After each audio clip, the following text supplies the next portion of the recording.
guys, and welcome back to my channel. Tiffany here of Tiffany Green Cosplay, and if you are new, welcome. I am a full-time costume and prop fabricator as well as educator here on YouTube and would love to have you as part of our community, so like the video and subscribe to the channel. Today on this cosplay tutorial, I'm going to be showing you how to paint your very own Junker Queen knife, the jagged blade, or as some may call it, grazie. And if you missed the video on how I made this all out of EVA foam, I'll do a link in the description to that tutorial, as well as a big thank you for Glass by Groves, who's actually the person commissioning me to make this. Make sure to check out her website, which is glassbygroves.com, link in the description. She does amazing stained glass videos inspired by anime and games, so check it out. And let's get started. And here's all of the supplies you'll need for painting your knife. Reminder that if you don't have airbrush paint, you can also hand paint all of this using acrylic paint. And I'll have links to everything in the description. And the first step is we're going to want to prime our EVA foam. And for this, I use Plastidip. And I did 3 heavy coats onto all surfaces of the blade, waiting about an hour between coats. And for our final coat, once that was done, waiting 24 hours for it to fully dry before starting to paint the knife. Now to painting, and for this I'm going to be using my Iwata Equips airbrush gun, as well as Cretex Colors airbrush paint. And with airbrush painting, it is all about painting in layers, and you have to have a base coat to get those really vibrant, vivid colors. So for this, we're going to be doing a base coat of white onto all of the sections that we're going to want to paint red, starting with Wicked White. And the next color is then a mix of Wicked White as well as Wicked Crimson, applying this onto all of our white surfaces. And to give this piece a little bit of shadowing and a little bit more character, I then did a mixture of our Wicked White, Wicked Crimson, and then a little bit of Jet Black, spraying it around the edges of our pieces, and then while the paint is still wet, grabbing a paper towel and wiping it off of the top raised layers. This will leave all of the paint in the crevices and creases and giving it a natural shading-like effect. Then back with a little bit more of our Wicked White and Crimson mix, just to kind of evenly coat off the top coat, and then this color is done. And what we're gonna do next is mask off all of these red sections. And for this, we're gonna be using some masking tape. Don't use painter tape, it's crap, but use the more Scotch brand masking tape, so that way you have a really fine piece of tape.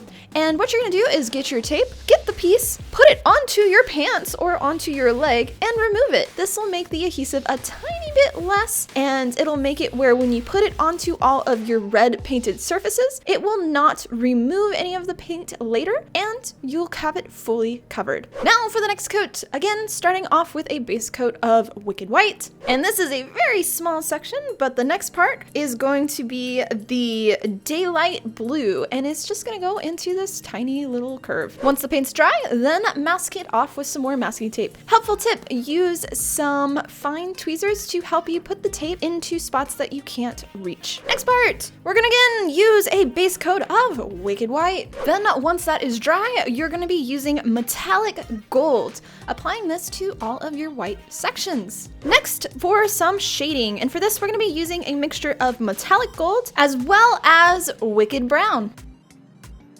Then back with some more Metallic Gold just onto the tip parts where you want it to be a little bit more highlighted and bright. Now for painting the wrap around the grip. And for this, I had a bit of trouble getting the correct color, but I ended up starting off with a base coat of Wicked White, Jet Black, as well as Wicked Brown, and I painted a few different versions of this, doing different mixtures of the black and the brown, till I got the color that I wanted. And then at the end, went back with a little bit more black in the mix to add some shading. Once all of that paint was dry, then again, mask that off with some masking tape And on to the next color, starting with our base coat of Wicked White. Then once that was dry, I used Quicksilver onto the rest of the pieces of this knife. And I'll note for Quicksilver, I did have to apply 2 coats of this so that way it would be more vibrant. Then for some shading, I used a mixture of Quicksilver as well as metallic charcoal, and using a paper towel to wipe away any of the extra pieces, so we had some highlighted sections and the dark would stay into all of the crevices.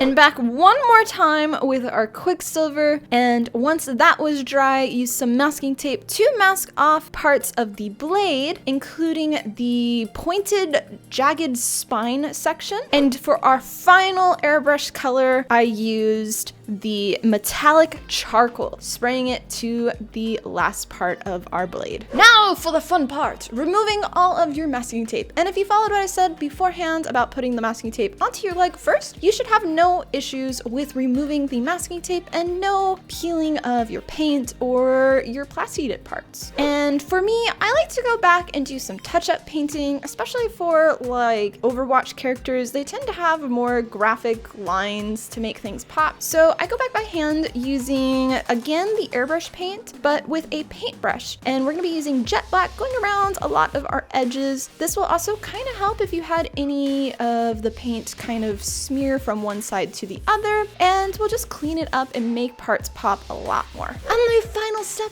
to complete your jagged blade or grazie is to seal the entire piece. And for this, I use Createx Colors UV-LS Satin Clear. And you can apply this using a airbrush gun, but I like to do this by hand using a paintbrush, and you just apply small amounts of even coats throughout the entire piece to complete your knife.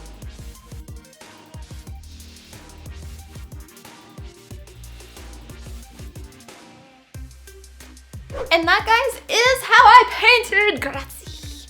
I hope you found this video helpful for painting your very own or just painting in general. And if so, let me know in the comments, as well as don't forget to subscribe to the channel. And also, what Overwatch weapon or cosplay should I make next? I'd love to hear from you.